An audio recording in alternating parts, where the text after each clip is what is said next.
लोगों मीडिया में बातें आई कि धर्म पूछ करके लोगों को गोलियां मारी गई वहां पे लोगों पर।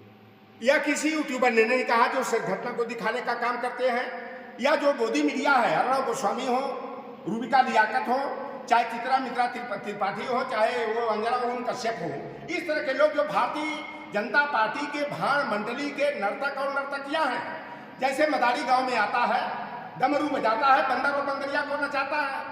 आज की गोदी मीडिया जो बड़े चैनल मेन स्ट्रीम की मीडिया कहे जाते हैं, वो भारतीय जनता पार्टी के गुलाम है। वह पत्रकारिता धर्म से विमुख हो गए हैं, उनका कोई राष्ट्र धर्म नहीं है। और इन लोगों ने कहा कि आतंकवादी आए, चड्डी खुलवाए, देखे खतरा हुआ है कि नहीं हुआ है। अरे झाड़ से निकल करके आ रहे हैं, हम लोगों ने भी वीडियो देखा, तड़ातड़ धड़ाधड़ मार रहे हैं। चड्डी खुलवाने का और धर्म पूछने का समय ही नहीं मिला। अगर धर्म पूछ करके मारा तो सैयद हुसैन शाह कैसे मर गए, वो तो मुसलमान था। लेकिन आज भारतीय जनता पार्टी के नेता खुद कर रहे हैं कि हमारा परिवार बच गया, नजाकत भाई ने बचा लिया। यह हिंदू मुसलमान का मामला नहीं है। और भाजपा के जो राजस्थान इकाई के प्रदेश अध्यक्ष हैं, उन्होंने भी कहा कि इसे धर्म के चश्मे से न देख करके हिंदू मुसलमान नहीं किया जाना चाहिए। एकनाथ शिंदे ने भी ऐसी बात किया। तो ये भारतीय जनता पार्टी जो है ना, गोदी मीडिया के माध्यम से समाचार को जो है राजनीतिक लाभ के लिए घुमा फिरा करके प्रदर्शित करने का काम कर रही है।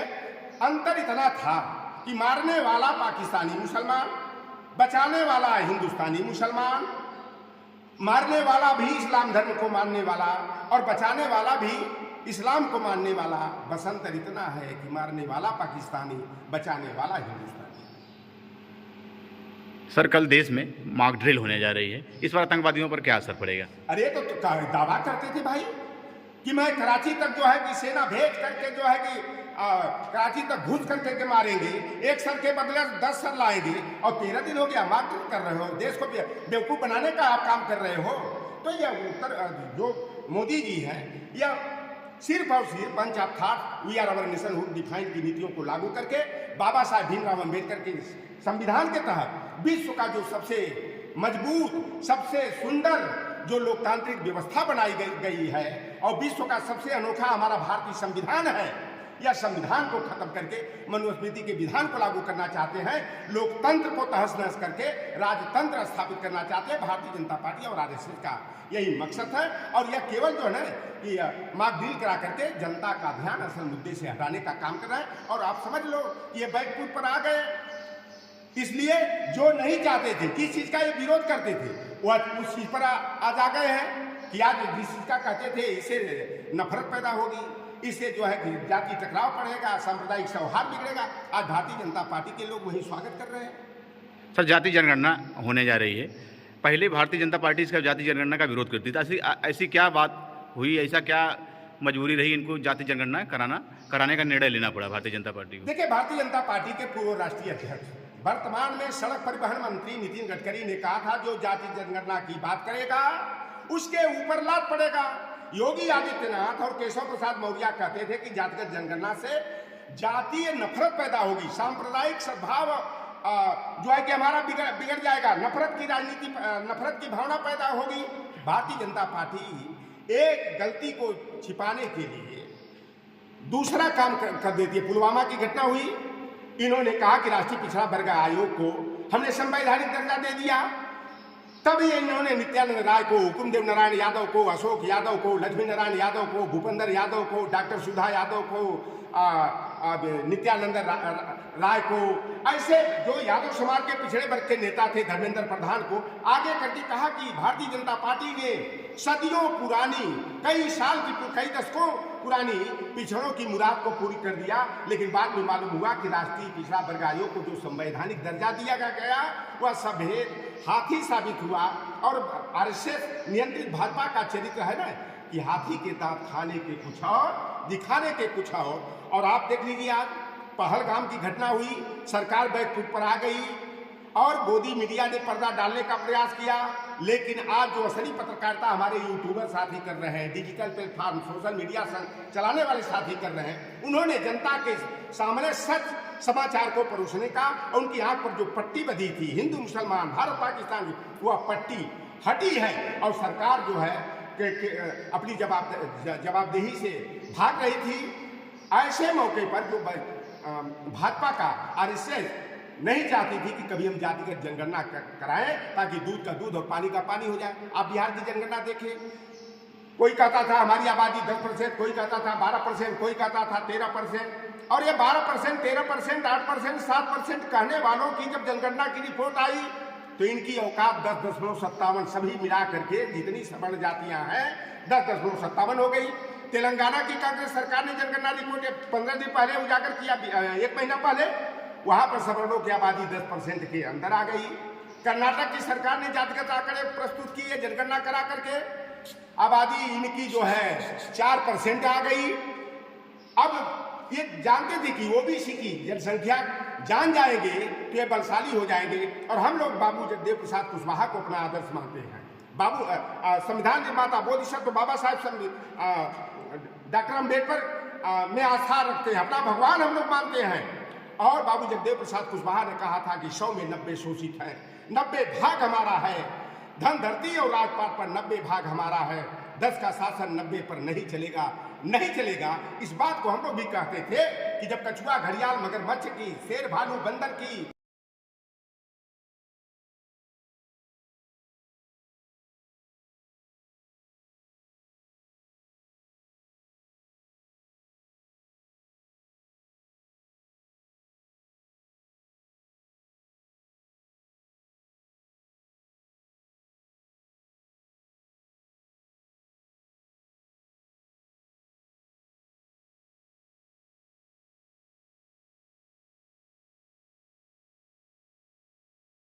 है, धन धरती और राजपाट पर 90 भाग हमारा है, 10 का शासन 90 पर नहीं चलेगा, नहीं चलेगा।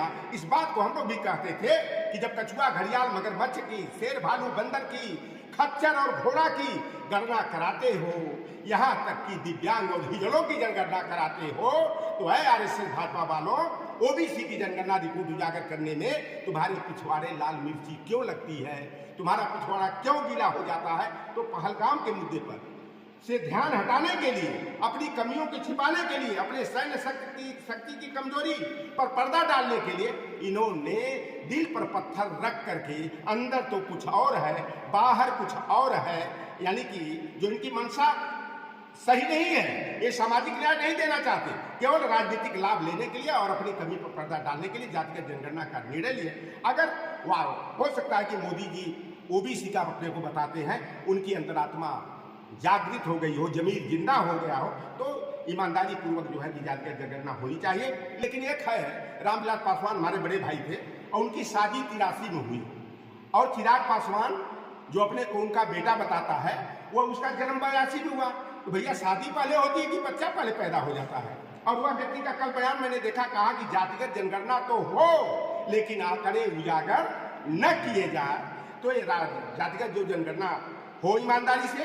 और बाबा साहब भीमराव अम्बेडकर ने संविधान के अनुच्छेद संख्या 15(4), 16(4), 16(4)(1) में यह व्यवस्था दी है कि जिसे माननीय कांशीराम जी जात को जमात में बदल करके, वर्ग की बात करके उन्होंने कहा था, जिसकी जितनी संख्या भारी उसकी उतनी हिस्सेदारी।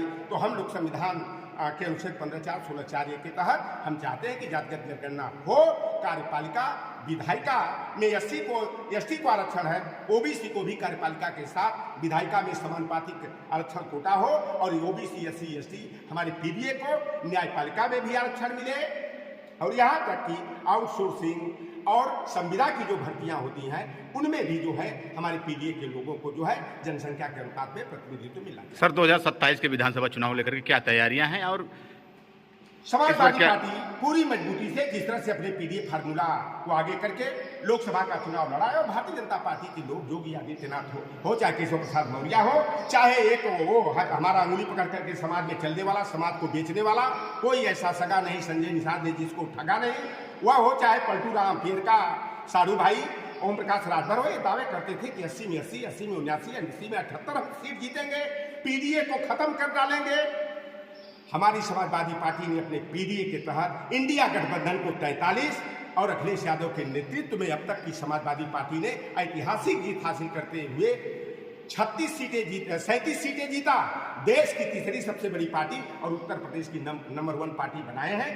अब अखिलेश यादव जी भी कर रहे हैं, लौटर राम निषाद भी कर रहा है, वही बात जो है कि नन्हेलाल निषाद भी कर रहे हैं कि 2027 के चुनाव में हमारी लड़ाई जो है, हमारी पीडीए की लड़ाई 10 बनाम 90 की है और हमारी सरकार बनेगी। अगर ये सरकार जो है वादा खिलाफी करेगी, जनगणना को लिंगर आम करेगी, तो हम लोग कर्नाटक, बिहार और तेलंगाना की तरह जातिगत जनगणना कराएंगे और जिसकी जितनी जनसंख्या होगी सभी स्तरों पर हम ओबीसी, एससी, एसटी को प्रतिनिधित्व दे करके इनकी हिस्सेदारी को मजबूत करने का काम करेंगे। और पूरा विश्वास है, मैं दावे के साथ कहता हूं कि 2027 के चुनाव में समाजवादी पार्टी 300 प्लस सीटें जीत करके अपनी सरकार बनाएगी। सर, आप लम्बुआ विधानसभा में यहाँ किस तरीके टिकट की दावेदारी रही? क्या पीडीए चलेगा यहाँ पर लम्बुआ विधानसभा में? मैं सिम्टम तलाश रहा हूँ और शायद मैं आपके चैनल के माध्यम से अगर सच बात बता दूंगा तो हमारा विरोधी जो होगा, हमारे पीडीए का जो विरोधी होगा, एक्टिव हो जाएगा। तो हो सकता है कि जो हमारा नेता चाहते हैं, चाहे हम चाहते हैं, वह मामला जो है अधर में लटक जाएगा। इसलिए समय आने पर सब कुछ मालूम हो जाएगा। हमारा पीडीए जो है जम करके चलेगा और पूरी तरह से हम लोग पूरे प्रदेश में पीडीए को जो है यानी 10 बनाम 90 की जो हमारी लड़ाई है, उसी हिसाब से हमारी